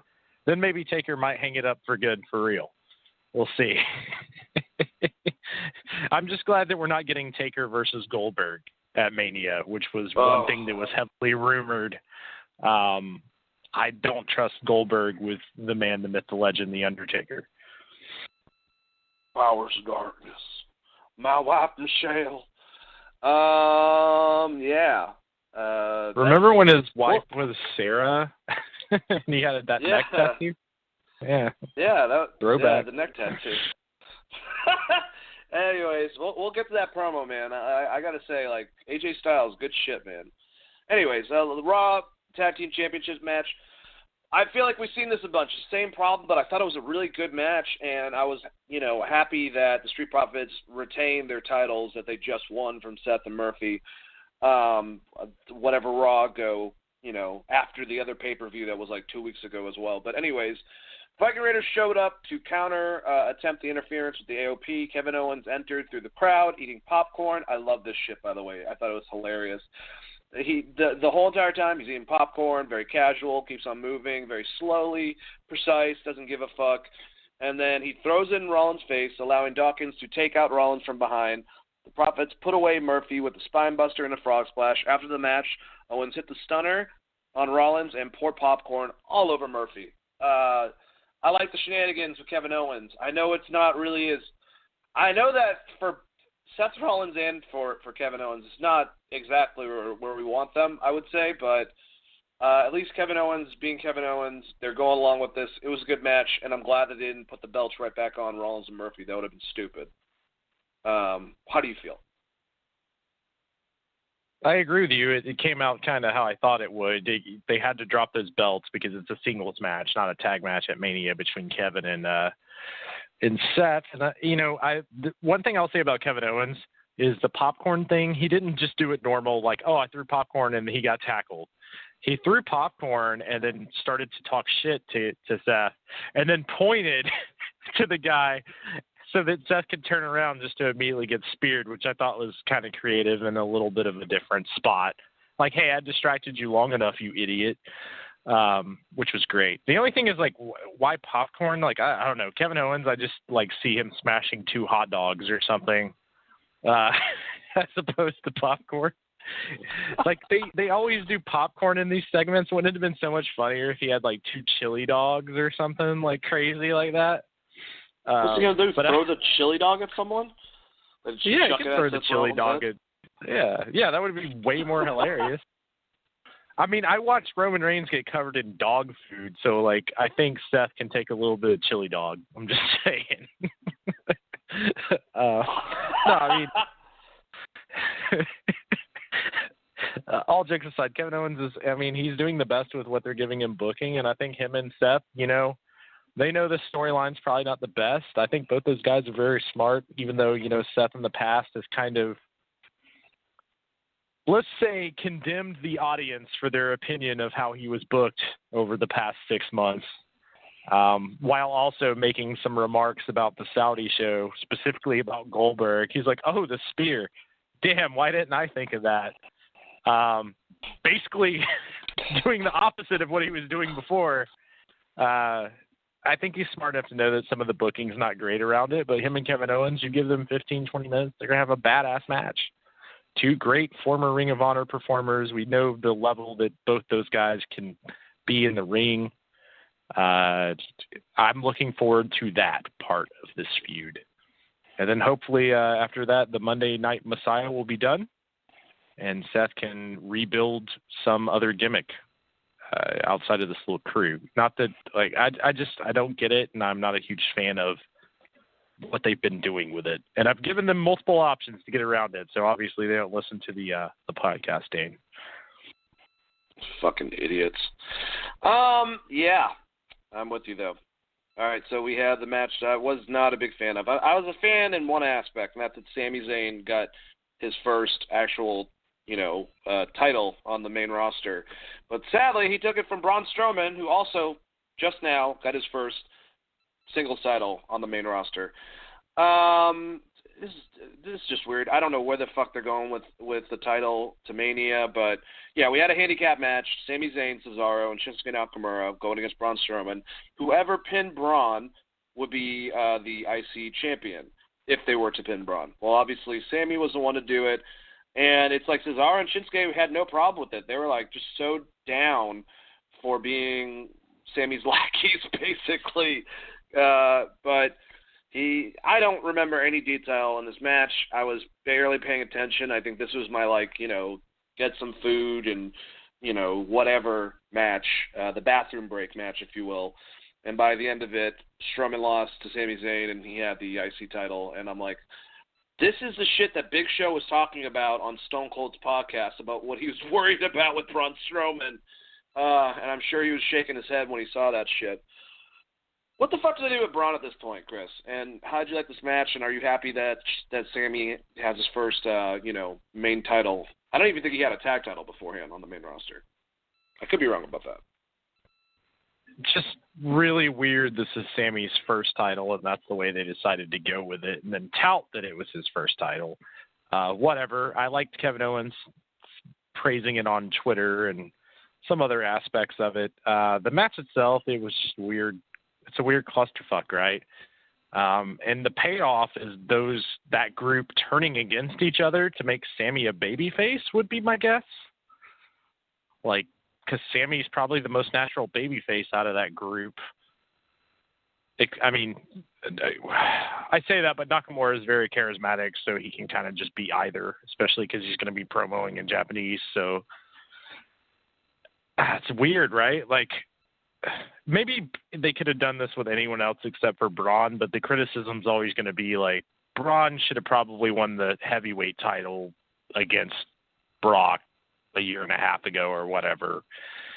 And now it's here, and he just lost to Sami Zayn and Sammy's little crew. And I don't know how you rehab him from this. I mean, do you put him back with... Do you have Goldberg retain at Mania and then do Goldberg versus Bray again with Braun as an enforcer or something? Do you do a heel turn? Because I feel like you got to get him away from Sammy, because I feel like that storyline is about that group breaking up at some point.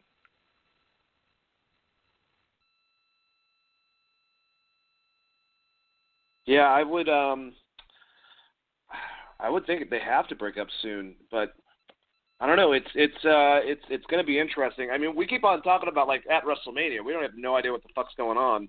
Should probably actually look up for an update, but whatever happens, when they do have a match, I'm interested in that aspect, if someone's going to turn on him and shit like that. And I guess they could do that leading to Mania, but if they decide to do that afterwards, and there's still a unit going into Mania, what the fuck exactly are they going to do? Are they going to go against Braun again? Well, who's Braun going to go against? Is he just going to be in the Battle Royal? I love Braun Strowman, but he really is. I mean, and God, here's the thing about the Big Show. He already had like a couple World Heavyweight belts under his belt, if you will, by that time period. Just strange, man. Guy's got charisma for days, pretty good at promo, big as hell, fast, He's over. I feel like the fans woulda. have given up. I feel like the fans have given up on him, though. Like I feel like the fans see him like Big Show as just a mid-card guy now, or the same way with Kane. I think the kids like him more, but yeah, it's like the Big Show. As soon as you take that heat off someone, as soon as you take everything that was special away from them and just make them average or just one of the guys, like, to me, the storyline is more about Sami Zayn and Cesaro and Nakamura than it is about Braun. Like, if they face Braun again after the outcome of that match, I would just assume that they win to continue that storyline of who's the real champion, so to speak. Like, maybe they do the same exact match, but this time Nakamura wins it. Like, that seems like what the storyline actually is, and that's not what fans are going to want of Braun, but also they've made Braun completely an average, like, performer, and definitely just more in the mid-card sense. And at this point, I don't know how you rehab him, other than maybe putting him, like I said, if you do something with, like, Goldberg retains and then Bray has a special enforcer and they give him some sort of, like, Tom Savini weird-ass mask and it's Braun. And, like, yeah, kind of go back to that. Like, I don't know what you're going to do with Braun to get him back to where he needs to be. There's just not a real way to rehab him, in my opinion, especially coming out of this match. So for those reasons, I wasn't a huge fan of this match. Now, if it turns out I get a super great three-way between Sami Zayn and Cesaro and Nakamura, and they give them like 20 minutes to have one of those old-school great Nakamura, Sami Zayn, Cesaro matches, then I don't really give a shit about Braun at that point. But that's we'll see what happens. Like you said, we don't even know about Mania now. Get these paws. Oh. Anyways, all right, so the last match that we had was for the Elimination Chamber match for the Raw Women's Championship. What the hell is it? Number one contender for the Mania match against Becky Lynch. I got to admit, I mean, I liked what they did. I know a lot of people did not. I am just really confused on. It seemed like Shayna was definitely going to go against Becky Lynch. That's what they already had, going into it. SmackDown is the one that I think could have used this in hindsight for trying to figure out what the fuck they're going to do with the women's belt going into WrestleMania on SmackDown with Bayley and Sasha and Naomi. Like, they have a lot of great Carmella, people that could possibly get that title, but I don't know. It seems like a clusterfuck over there, and it seemed like a surefire way to win. They could have done this with Shayna in a gauntlet match, so that they love fucking doing, and she could have destroyed people, being first in, and just gone through like 5 people real quick to show dominance if they wanted to. But hey, whatever.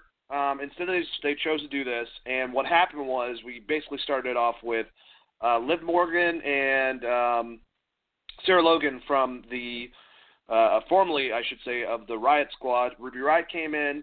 They all brawled. Then Natalya came in, and then Shayna Baszler came in and just started decimating people.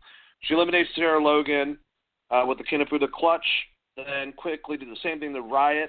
Baszler then repeatedly slammed a pod door into Natalya and choked her out as well. Baszler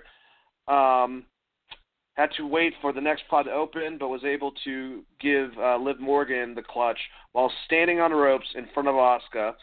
Baszler then made Asuka pass out with the clutch to win the match. Basically, the only person that had offense was Asuka.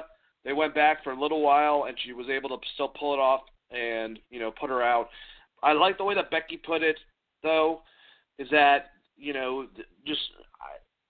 she basically, on her promo on Monday Night Raw, said, I was able to take out her friend, but she was able to take out the person that I spent so long in my career trying to beat with Asuka within a short period of time. And so it gives a lot of levels of stake.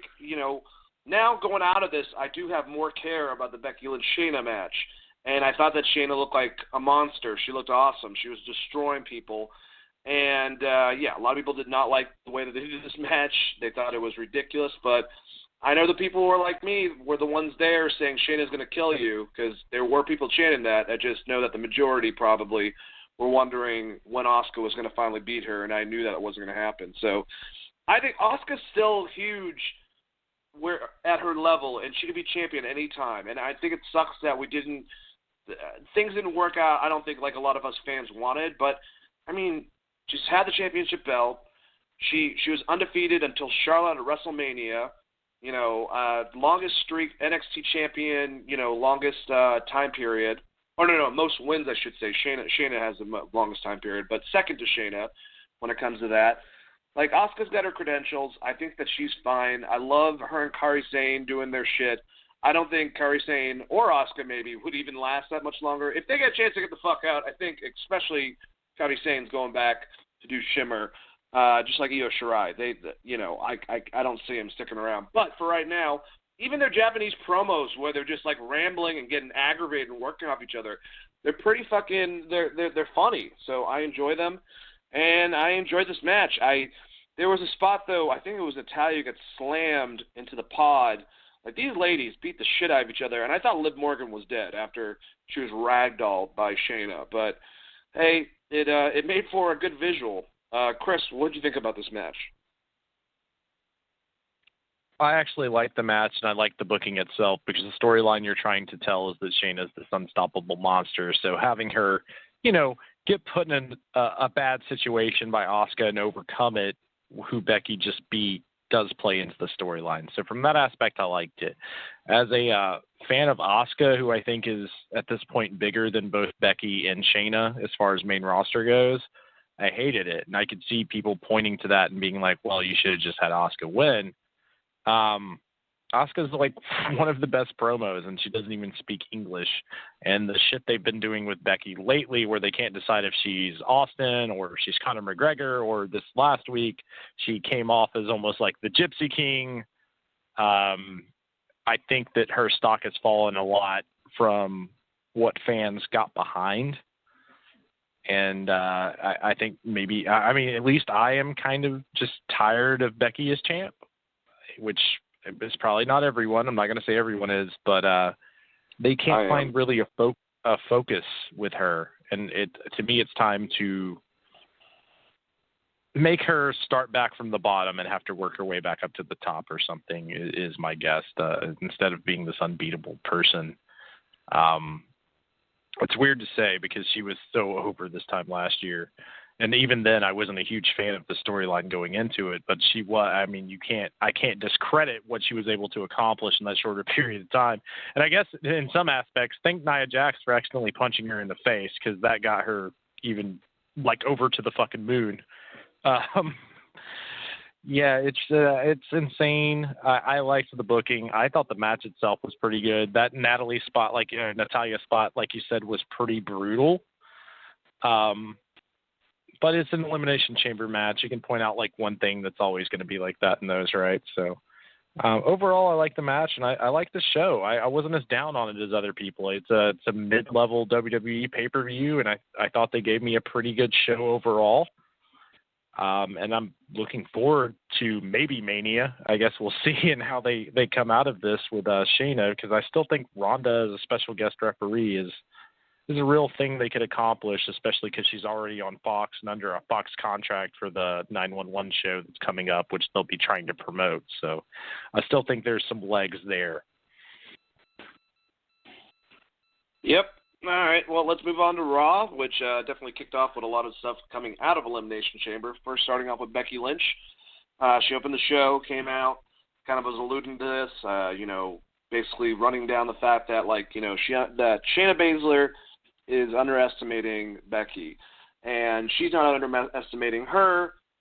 She knows what she's going against. Like she said, she goes, the woman that I just now was able to beat with Asuka, she was able to take care of her in a very short amount of time. But if you go back, I took your friend out. I took your training buddy. I took the person that was bigger than you within your industry last year, and she was kind of cocky about that. And that she said that Baszler's going to pay for underestimating her at WrestleMania. But the promo was good. She's good at spitting stuff. Do I really care if Becky wins? No, I mean, at this point, I kind of do at the same level that you do. I want to see her chase. I would rather see her do that or feud with a big person like Asuka for a while and really have like a blood feud that without the title, and then see her chase the title, build herself back up, I think would be very beneficial for her, and find her identity. Yeah, instead of having these Austin aspects and Connor aspects and Gypsy King aspects, take a little from all and make that Becky. And I know that the man that is that, but at the same time, I don't know, it seems inconsistent to an extent. And I'd like to see her kind of get back to her stride where she was about a year ago, really going into that Mania. But, I still thought it was a decent promo, and, it's the only thing is I didn't believe her. If we go to a kayfabe sense, I'm not believing Becky in all this. I think she is shaken. If we go, like I said, in kayfabe, this bitch came out and fucking bit a chunk out of your neck. I mean, she's fucking crazy. She just destroyed, 5 people very, very shortly, one of them being that person that held you back, within the one little tally against you, if you will, within your wins and losses. So, when you're kind of looking at it, I think they are trying to go for somewhat of a UFC type of concept or of an MMA. That's how they're approaching it. Asuka being that past person, blah blah blah. I like that, but yeah, from this I want Shayna Baszler to choke out Becky. I don't care if there's some type of interaction where Ronda screws her over. If you want to do that at Mania, but. I just need the title off of her. She's getting a little stale. What do you think, Chris? I mean, I think the promos going forward, if they have enough time to build it, should be the fact that Becky kind of wanted a very suspect roll-up pin at Mania in a 3-way match. So if the idea is that she's talking all this shit about Ronda and then Ronda's coming back to have a match shortly after Mania, then maybe that's the story you tell. But if not, that should definitely be Shayna's promo.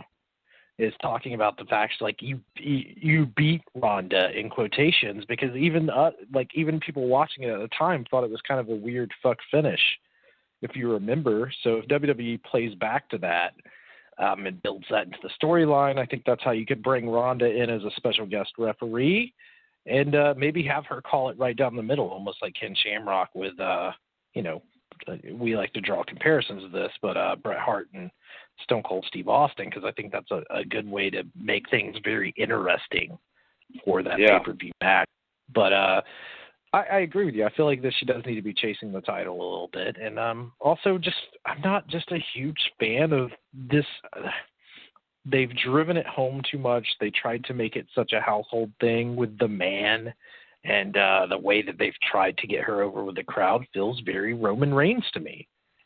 Like, it's too forced to the point where it's, they're doing the same thing with Seth right now, even as a heel with the Monday Night Messiah. Everything doesn't need a brand all of the time. Like, if she wants to say that she's the man in a promo, it doesn't have to happen week after week after week after week. At some point it loses its luster. Like, Stone Cold was the ass kicker, but he didn't have to come out and say that he was the ass kicker every week. He just knew he was an ass kicker. And I think that's some of the things that, like, WWE, the subtle details they look over, because at some point they are this broad promotion machine that just has to continuously churn and have slogans and tags on everything, and what's cool in pop culture and how do we work that into this, and what can we do with this character? And I praise them a little bit for going the more of the Connor McDavid route, but then they went the complete opposite because of what was hot in pop culture, which is like a sing-along with the Gypsy King after beating Deontay Wilder. So now I'm like worried that Shayna's going to show up with 40 pounds of gear on and then complain about she got tired before she ever got down the ramp or some shit. Oh, no. So, like, just in general, I think the story can be told a lot different. I'm kind of over Becky, and it's not really her fault. I think it's more of the machine itself, like I said. Look at Ricochet with the superhero shit. It's the same thing. Like, I'm fine with her saying that she's the man, or Becky Two Belts, and it's a one-off promo, and if you want to make shirts around it, it's cool. Like, they did. How many times, Chris, did Austin actually say Austin 316 means I just whooped your ass? I'm pretty sure it was that first time, and then they made a bunch of T-shirts out of it, and he had obviously his sayings, but it doesn't have to be repeated for that branding purposes of, like, people are going to buy the fucking shirts if they're going to buy the fucking shirts, Yeah, I mean, if they like that she said she was the man, then great. Like, that's fine. But driving it home constantly just comes off as like the big dog thing, and especially the way they booked her, and this no fear of Shayna Baszler, and that whole Raw segment where she just stole an ambulance, and it's fucking just bad. And they're trying to book Austin, they're trying to add all these other elements, and it's like they never fucking watch their own product in a lot of ways. That it's upsetting.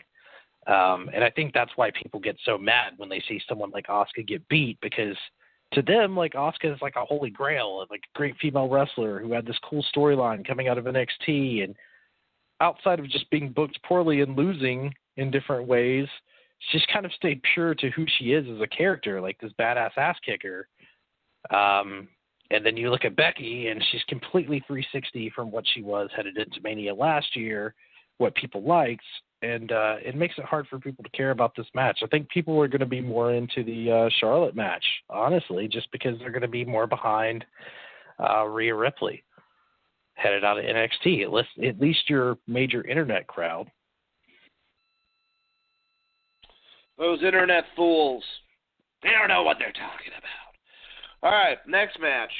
Very, this is kind of like the one from the night before involving these four guys. I mean, I feel like we've seen this match. It's just now you're putting Rey Mysterio in against Angel Garza. You would think that the newer guy might get the win. Nope, Mysterio won after a 619 and a springboard elbow drop.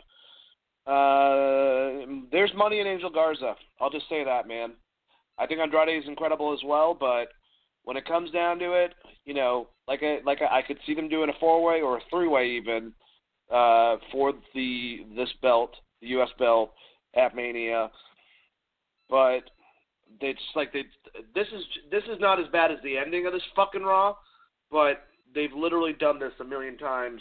They could have done a different pairing. Hey, you know who hasn't had a match with Rey Mysterio in a very long time? Ricochet. Why don't we just do that just to fucking spice it up a little bit? Anyways, whatever. How'd you like this match, Chris? Kind of the same feelings as you. I thought it was fine, but it was just kind of a spot that was there for me on the show, if I'm being completely honest.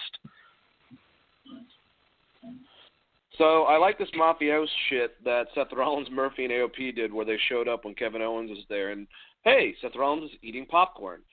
So if you didn't watch the pay-per-view the night before that, which, I mean, I'm sure a lot of people did, they're probably like, why the fuck does Seth Rollins have popcorn? But they beat the shit out of him, kind of alluding to the fact that Kevin Owens would be out from the thing. And they've done similar things in past Raws as of recently and shown the exact opposite.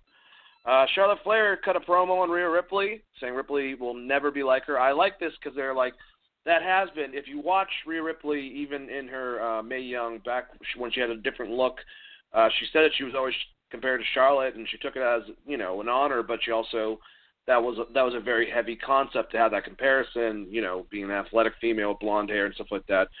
So, Charlotte just cut her down and said, don't worry about it. You don't have to worry about being me because you'll never be me. And I love the Queen, man. She had her dominance. And Ripley came out, interrupted her, and then just punched her in the face. And Charlotte smiled afterwards and couldn't believe it. But I think Charlotte should have lunged at her. They should have had some type of something afterwards. But I thought this was good. How did you feel about, the religious cult taking out Kevin Owens and then Miss Charlotte Flair cutting a promo and Rhea Ripley punching her in the face? Well, I mean, I just automatically assumed that Kevin Owens would play into the show later, but I liked it. I mean, it shows that they're aware of Kevin Owens, and you got to continue to get a little bit of heat on Seth Rollins, so that part I had no problem with. I did like the callback to the popcorn from the night before, like you said. The Charlotte Rhea stuff, I thought was pretty good. I liked the back and forth. I liked the Charlotte line you threw out there where it's like, don't worry about it, you'll never be me. Which in a lot of ways is probably true. Was she like a 8-time champ or something already? Charlotte to me has become more of like a Randy Orton character. And I think if you look at Randy Orton as someone you could build Charlotte as, that's probably a good basis for what she's kind of become as almost the OG champion at this point, especially with Sasha being injured and being away for so long. I think that's something you could build around with just making her absolutely fucking ruthless. So her laughing at getting hit kind of didn't bother me as much because I don't know what the future plans are. But if you look at what they're doing with even the way that Charlotte kind of has started working in the ring has been a little more methodical and slower pace to some extent.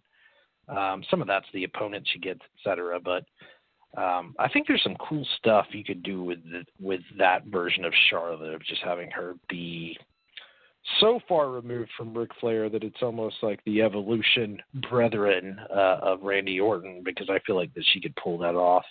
And as everyone knows, I'm not a huge fan of Orton, but when he really turns on that disturbed person trying to murder people like he has with Edge as of late, he can be great.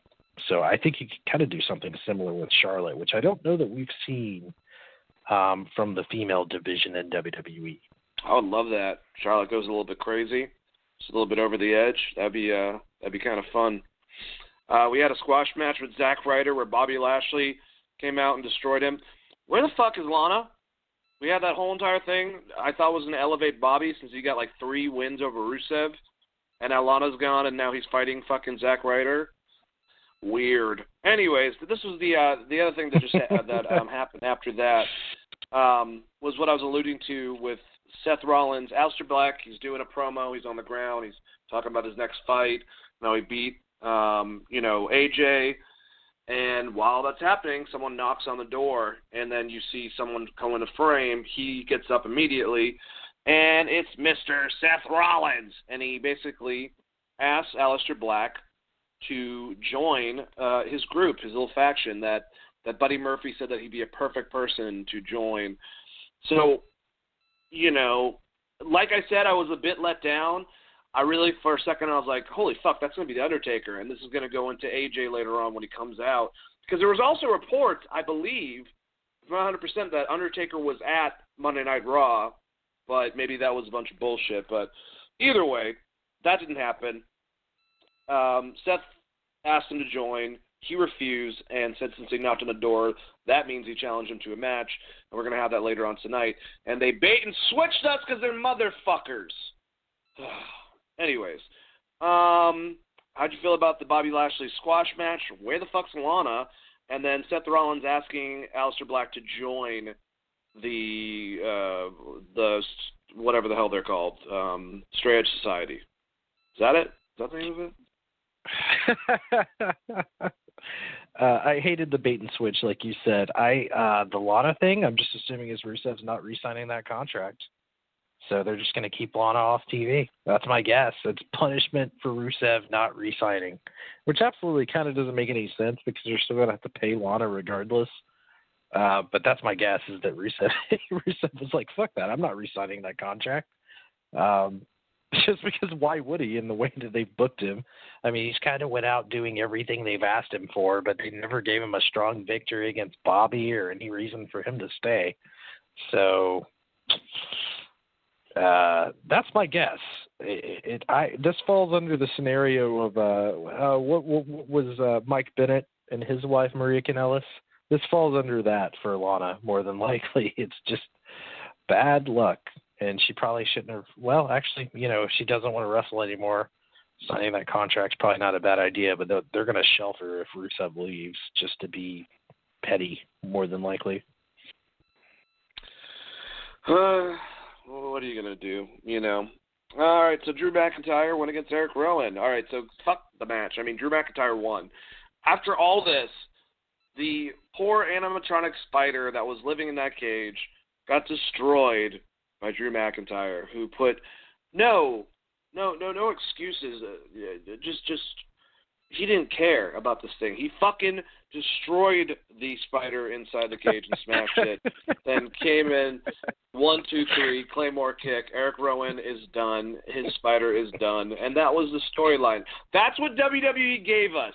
They gave us a fucking box with this poor red-haired bastard, this Viking-looking motherfucker, and then it was an animatronic spider, scared no way Jose that we had no idea was still employed until he does segments like that, and then the next time gets fucking killed by the biggest baby face. And PETA is not supposed to be mad about that? Bullshit, I say. What'd you think, Chris?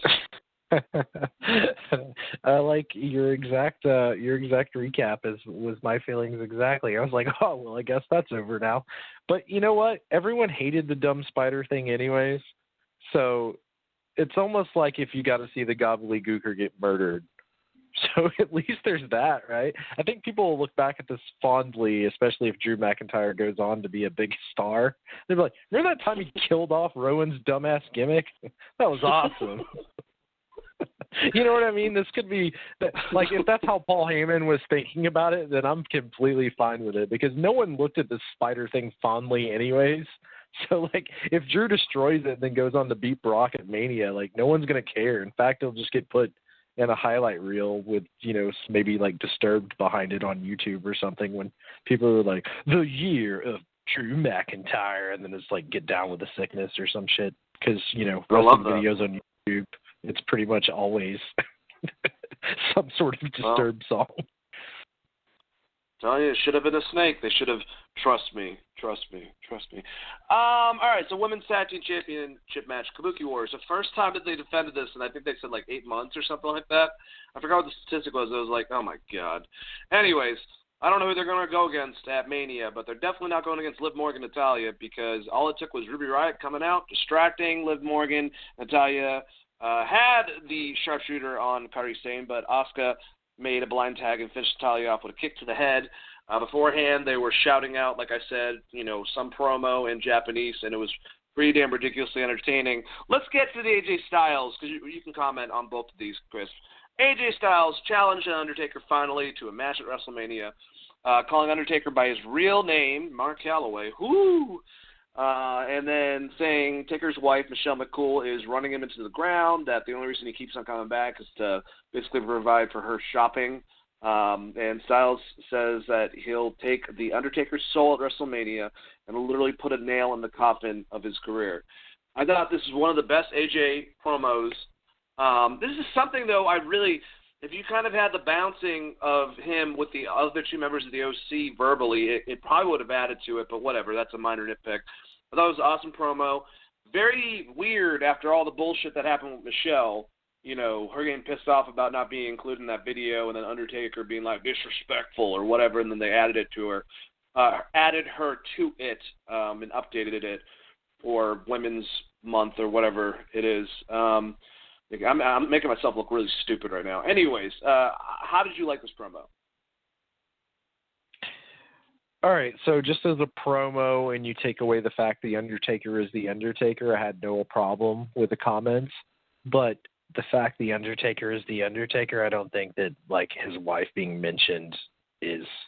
Like, it's like a shoot on the Undertaker, and he's supposed to be this mythical fucking being. So from that aspect, I didn't like it. If it was probably anyone else, I thought it was a great promo. So overall, I thought it was pretty good, but, like, just bringing Michelle's name up in general is just kind of... Unless I'm getting the American Badass version of Taker, like, I don't want to hear it. That's what I'm wondering. I want Taker to be that mythical being more so than, American Badass. I'd be cool with American Badass Taker, but that's not what they've shown us thus far. He's disappearing and choke-slamming motherfuckers and randomly showing up and destroying the rest of the OC in Saudi Arabia. Like, that's not the Undertaker that really would care about a wife. Let's just say that. He's known as the dead man. So from, if you take that away from it, just as a promo itself, I thought it was pretty good, but it's also kind of weird if you're looking at the Undertaker as the demonic dead man who destroyed everyone at Mania for so long. The Grave Reaper with the powers of darkness. I can definitely see that point, and if people have a problem with that based on that makes a lot of sense. We'll find out a lot more information because next week's show will feature the contract signing for AJ Styles versus The Undertaker. That should be fun. My favorite part of the night, MVP announced that he wanted to create a stable. By the way, outside of all this, whenever he gets back from his terrible traumatic injury, I would love MVP to create a stable. And I think that if you I know that there is a couple guys that are really good friends with each other. It's Moose, but there's also Apollo Crews. They all used to be in the unit in the Indies. Apollo Crews, Akira Tozawa, Ricochet, and Cedric Alexander, they were all extremely close. If you could take a couple of those guys and elevate them, I think MVP would be a great person to have his own stable as far as being a manager. Either way, he said that Edge was at the top of his list to put within his stable, and as that happens, Edge gets to the arena. We saw Randy Orton earlier in the night lurking in the background, doing absolutely nothing, not commenting for any type of interview. Edge is possessed, man. I have to say, I know that he's acted in Vikings. I know he's acted on The Flash and a couple other stuff. He's always had some of the best facial expressions in wrestling, and when I say facial expression, it's just showing so much story with just eyes. People like Piper and Savage and Flair, they just had that ability to say so much with so little just by facial expressions. I think Kenny Omega, sometimes that hinders him, and sometimes it actually elevates him depending on the situation when he uses it. But Edge is one of the best. And he gets to the ring. MVP's trying to have a conversation with him. He's ignoring him. He's saying, "Randy, get your ass down here now."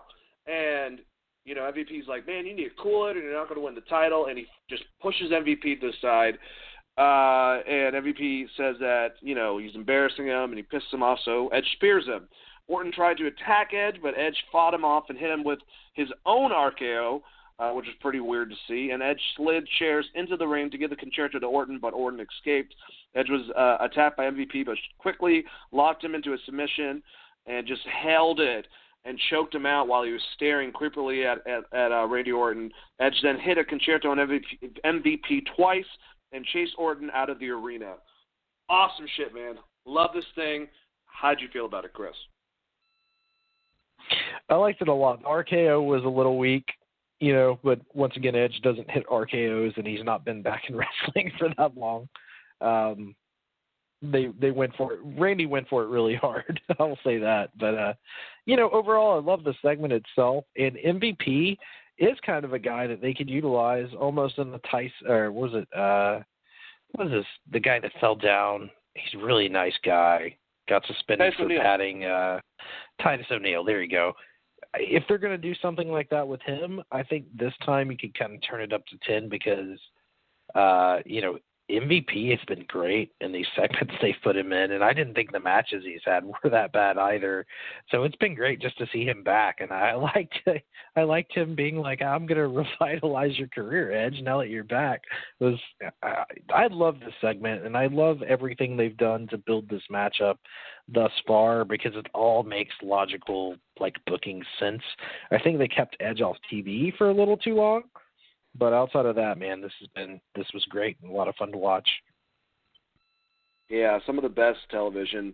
Like I said, man, Edge, when it comes to acting, kudos to him. Randy's great, but Edge just, my God, so convincing. Just good shit. After this was a huge letdown because Aleister Black was supposed to go against Seth Rollins, and Murphy got involved, and then AOP got involved, and then there was a DQ and a schmosh finish. And then the Viking Raiders came out, and then the Street Profits came out. And then it led to an 8-man tag team match, and I have no idea during the duration of this of what the fuck happened to Aleister Black. I kind of thought going into this, what they were going to do is, instead of Samoa Joe and KO against Murphy and Seth Rollins, they might try to put Aleister along with KO to go against them. But now I have no idea what's going on because he was gone, and they went back to the same fucking match, and Seth Rollins, Murphy, and AOP defeated the bad guys this time. They just flipped it. So KO came out, and he got his ass kicked. Everyone got their comeuppance. I know this is a very similar way that they kind of did AEW this week, or maybe it was last week, but the only difference is they don't do that with the same fucking people every time, just switching it, and I thought it was crap. So, and I wanted it an awesome match with Tyler Black and Aleister Black, but I didn't get that. What are you going to do? How did you like it, Chris? I kind of feel the same way as you on this one, man. We're starting to run against it here. Do you want to try to speed through the rest of these? Oh, that's it. That was it. That's how they decided to end the show. Oh, yeah, that's true. Okay. Yeah. Oh, man. Sorry, I didn't have a hot take on that one. I thought there was one more segment afterwards. I guess mixing up things. No, they just turned what would have been an awesome singles match into a 8-man tag match, and then Kevin Owens came out to the ring, and Rollins hit him with the stomp, and he hit him twice with it, and followed by a third. And okay, so I will say this. Buddy Murphy took one of the best stunners I've ever seen. Didn't he do a complete moonsault off the fucking stunner? Which I've seen people do the flip, but he did a shooting star press after getting stunned, which is a little bit of oversell, but I absolutely loved it. So now that I'm in full memory of this, I like this a lot just because of that. Yeah, that was good. Murphy's now up there, I would say, with Scott Hall and The Rock for favorite people to take the stunner, and not in the least when it comes to Vince McMahon and Eric Bischoff. Mine is still Sergeant Slaughter, number one with a bullet, because he tries to do the back bump but always fucks it up and falls over all awkwardly. All right, guys. Well, we're going to go over SmackDown, and we'll go over the Wednesday Night Wars, AEW, Dynamite, and NXT, stuff that happened last night, on Saturday morning, noon, EST. And, great show. Really fun to talk about some wrestling. We don't have a lot of time, so I'm just going to, say goodbye to everyone on behalf of me and Chris. Thank you guys for listening. And honestly, listen to us. We'll be here every week. We'll get as much of your mind off the stuff at hand, and just try to, just talk about stuff that we love, be good to people. And that's all I really got. Chris, you got a quick goodbye? I know that you don't have a hockey show coming up, unfortunately. Yeah, no, we're still doing the hockey show. We're just going to talk about retro rivalries and fights and top tens and stuff. So you can check that out at Skates to Throats, and you can always, as always, hit me up on Twitter at Chris R. Patton. Thank you guys for listening. And like Dane said, I totally agree with be kind to one another. Absolutely. Check me out, Dane Alves, at Facebook. You guys have a great night. Let the Geek Vibes be with you, and peace out. Have a good one, guys.